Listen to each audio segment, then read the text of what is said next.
Picture this, a horror sequel that doesn't just live up to its predecessor, it actually outshines it. That's the electrifying buzz surrounding The Black Phone 2, thanks to a glowing 2-sentence review from none other than Stephen King. If you're a fan of spine-tingling scares, this one's got you hooked already. But stick around, there's more to unpack that might just challenge what you think about sequels. Horror has been on fire this year, with films like Sinners, Final Destination Bloodlines, and Weapons sparking endless debates at the office water cooler and beyond. Yet, amid all the buzz, one of the genre's most eagerly awaited releases is still looming on the horizon, The Black Phone 2. This is the follow-up to the blockbuster The Black Phone, which premiered at film festivals in 2021 and hit theaters in 2022, captivating audiences with its chilling tale. Bringing back Ethan Hawke as the sinister child-abducting villain known as the Grabber, the sequel promises to build on that foundation. And if one legendary horror icon is any indication, fans are in for an unexpectedly delightful shock. That icon, of course, is Stephen King, the prolific writer behind timeless classics like Salem's Lot and It. He's now weighed in on director Scott Derrickson's The Black Phone 2, which echoes the eerie vibes of Derrickson's own Sinister in its promotional materials. King took to X, the platform formerly known as Twitter, to share his enthusiastic take, and it's as concise as it is compelling. It's not as good as the first one. It's better. Talk about high praise. For context, the original The Black Phone draws from a short story by Joe Hill, who just so happens to be King's son. Now here's where it gets controversial. Could King's glowing review be influenced by that family connection? It's a fair question, especially since nepotism in Hollywood is a hot topic. But here's the part most people miss. King isn't alone in his enthusiasm.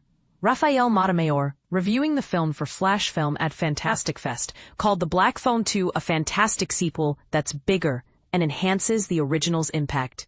I was lucky enough to attend the premiere screening at the same festival, and I can attest to the overwhelmingly positive vibe in the room. While Rotten Tomatoes hasn't yet compiled enough reviews for an official score, the early critiques posted there are solidly in the green, pointing to a potential hit. The Black Phone 2 seems poised to be a major win for Blumhouse Productions. The story picks up with Finn, played by Mason Thames, now 17, and grappling with the trauma of his past abduction and near death at the hands of the Grabber. His younger sister Gwen, Madeline McGraw, aged 15, starts experiencing dream calls from the infamous Black Phone, along with visions of 3 boys being hunted at a winter camp called Alpine Lake.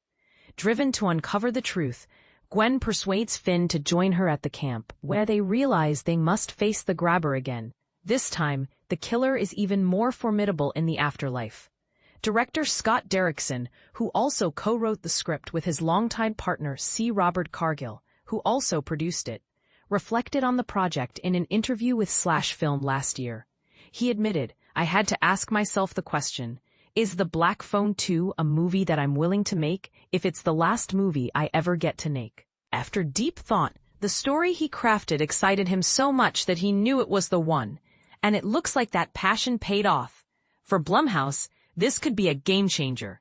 The studio has faced some disappointments lately, with flops like M3EGAN 2.0 and Wolfman underperforming both critically and at the box office. In a year like this, they desperately need a breakout success. If word of mouth and reviews drive ticket sales, The Black Phone 2 might just be the blockbuster Jason Blum's team has been waiting for. The Black Phone 2 hits theaters on October 17, 2025. But here's a thought-provoking twist. Do you believe a sequel can genuinely surpass its original? Or is King's bias coloring his judgment? And what about the ethics of family ties in creative industries? Does it add authenticity, or does it undermine objectivity? Share your take in the comments. Do you agree with the hype, or are you skeptical? Let's discuss.